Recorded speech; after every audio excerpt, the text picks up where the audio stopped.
रखल हुई मुंहिंजी बि तबियत सही कोन हुई असां हुनखे चयोसीं असांजी वर्किंग फैमिली जो इजलास आहे ऐं पोइ का गॾिजाणी थी असां का गॾिजाणी कंदासीं सरस स्ट्रक्चर ईअं सम्झो तव्हां ऐं असांजी ज़िंदगी मौत जो मसइलो आहे खोड़ सारा मुंहिंजा प्राइमरी उस्ताद सरस स्ट्रक्चर जे आसरे ते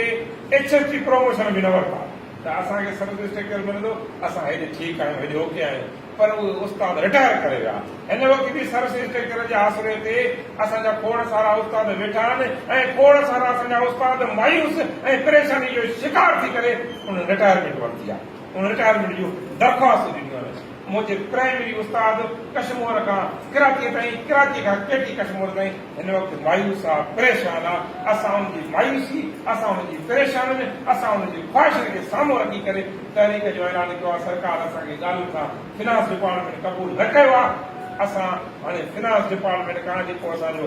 सर्विस स्ट्रक्चर जो जेको मसइलो आहे उहो ठके तौर ते वठंदासीं असां पिनी न पर छिनी वठंदासीं हिकिड़ी एजेंट आहे बुखारी चयो आहे न त सिंध सॾे थी वञ सिंध सॾे थी वञ उथ पुट झटि करे न त आउं न बख़्शाए थञ सभु सिंध जा हिलाली पुट आहियूं सभु सिंध जी उखी पैदावार आहियूं सिंध ते जॾहिं जेको ॾुखियो ॾींहुं आयो आहे ऐं तारीख़ खणो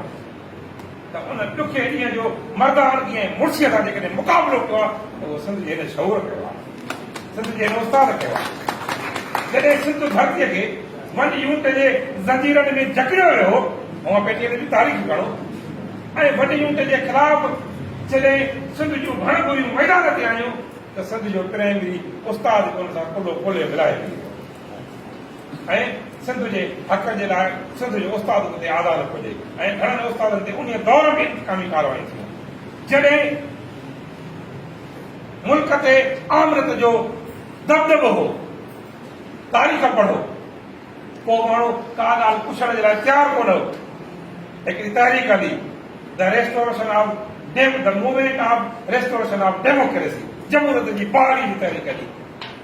त उन जमहूरियत जी बहाली वारी तहरीक में बि सिंध जो प्राइमरी उस्ताद मैदान ते हो तव्हां तारीख़ खणो त घणनि ई ज़िलनि जे सदरनि खे जबरी तौर ते रिटायर कयो ऐं खोड़ असांजा प्राइमरी उस्ताद जामे शहादत हासिल करे विया पर पोइ बि सिंध जी जेके हक़ जे लाइ का तहरीक हली त उन ते हथु कोन खयो हिन वक़्तु जेका साज़ थी थिए त सिंध खे यूनिटनि में तब्दील कंदासीं सिंध खे टिनि सूबनि में तब्दील कंदासीं शायदि इन्हनि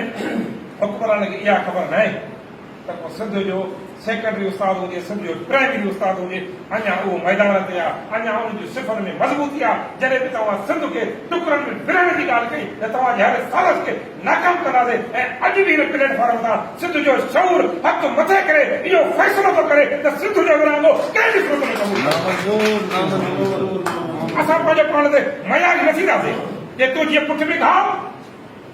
तूं जीअं पुठ में घाव तूं कीअं मुंहिंजो पुटु थिए मां त न तुंहिंजी भाउ असां सिंध जा हिलाली पुट आहियूं असां हमेशह जेको वार आहे उहो सीने में खाइण सिखियो आहे असां पुठीअ में वार खाइण सिखियो ई कोन्हे को सिंध जे इंच इंच जी सिंध जे फुट फुट जी सिंध जे धरतीअ जी सिंध जो प्राइमरी उस्ताद अहिड़े तरीक़े सां तफ़्ज़ कंदो जहिड़ो पंहिंजे बचनि जो तफ़्ज़ कंदो आहे पंहिंजे बचनि जे तफ़्ज़ खां वधीक तफ़्ज़ कंदो सिंध ख़िलाफ़ का बि असां न कल्ह कामयाब ॾिनीसीं न अॼु कामयाब छॾींदासीं न सुभाणे कामयाब छॾींदासीं कौन साईं मंज़ूर ॾे इहा सिंध हूंदी त तव्हां असां हूंदासीं तव्हां असांजी तक़सीम हूंदी तव्हां असांजा इमाम लाइ मसइला हूंदा जे सिंध ई न हूंदी ऐं तव्हां असांजो वजूद ई ख़तमु थी वेंदो त पोइ तव्हां असांजा न तक़सीम रहंदी न तव्हां असांजी ॿी का शइ रहंदी साईं मंज़ूर ॾाढी भली ॻाल्हि कई ऐं तारीख़ी ॻाल्हि कई त बाबा पाकिस्तान जा असां इहे थियासीं पाकिस्तान जो किरादार त पाकिस्तान ठहिणो घुरिजे बाबा हुन मां KPK वारनि सरहद वारनि बिल पास कयो छा उन्हनि बि कोन कयो पंजाब में बि कोन कयो बलोचिस्तान त पोइ आयो पाकिस्तान जी जेका घुर थी आहे पाकिस्तान ठहिणो घुरिजे उहो 1943 में सिंध कई आहे ऐं सिंध मां साईं जेम्स जे किरादार पास करायो आहे असीं पाकिस्तान जा ख़ालिक आहियूं तव्हां घर ठाहिण खे चओ था हाणे असां तव्हांखे ठाहींदासीं